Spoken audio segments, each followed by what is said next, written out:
stay true to our friends. Do it. No matter the cost.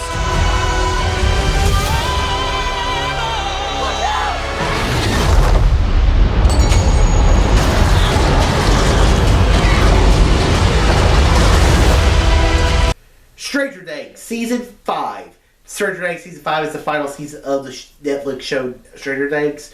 I have never been the biggest Stranger Things fan. I think the show is very overhyped, and I've been on that bandwagon since day one. So this is not a surprise. The final season I thought was very interesting. I am on the camp that I'm glad it's over. And yeah, let's talk about the season. So basically, the party is trying to defeat Vecna. They're trying all this different stuff, and there's a lot of interesting stuff in this season. I liked a lot of the stuff they did with Will, especially when he finds out he kind of has powers and kind of becomes Will the Wise, where he kind of sucks in the power of Vecna. I thought that was kind of interesting. I didn't really like them making Vecna towards the end, like, oh, he's actually the victim. It had a very kind of, I know the show has a lot of Star Wars feelings to it, but you kind of thought he was the Vader or the Emperor, and that he was kind of the mastermind, but it was still actually the Mind Flayer, which Mind Flayer kind of went away.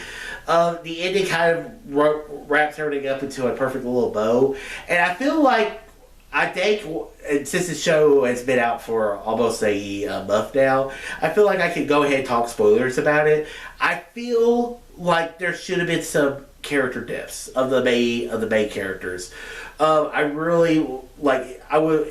I don't want to wish for character deaths, but I do think it would have made everything a little more like, yeah, we need to do that. Like if Steve had fallen, and like Henderson loses him, or maybe Henderson goes. I thought that would have been a interesting aspect to the show. But everyone just kind of goes away scot-free, and even though Elle, you're like, yeah, is she really dead? And then they leave that hint, like, oh yeah, she kind of went off on the grid and everything. Also, I really like the addition of Linda Hamilton. She is still a freaking badass, even after so many years after Terminator 2. She is still a badass. Great seeing her in the show. And I really like the backstory. I know she's been my favorite part of the show since she was introduced in season 2. I thought she killed in this season of the show. So, overall, guys, Season 5 of Stranger Things is over. I did look at my top 10 TV shows and looked at, like, okay, if I had seen Stranger Things all the way through before the finale, before I did my top 10 TV, would have been in my top 10. It would have been in my top 10 at number 10. I don't think it would have made it any higher, and I just finished another show, so technically, Stranger Things wouldn't have made my top 10. It would have been an honorable mention, but it would have been a honorable mention. So, I'll talk about the next show tomorrow when that video comes out. So guys, what's your thoughts on Stranger Things Season 5? Are you obsessed? Are you glad it's over? Or are you like, oh, I want more? Whatever it is, comment below. Let me know. And guys, like to feel about it. Doesn't want to subscribe to more. Tell your friends, Nation. All 2 Easy.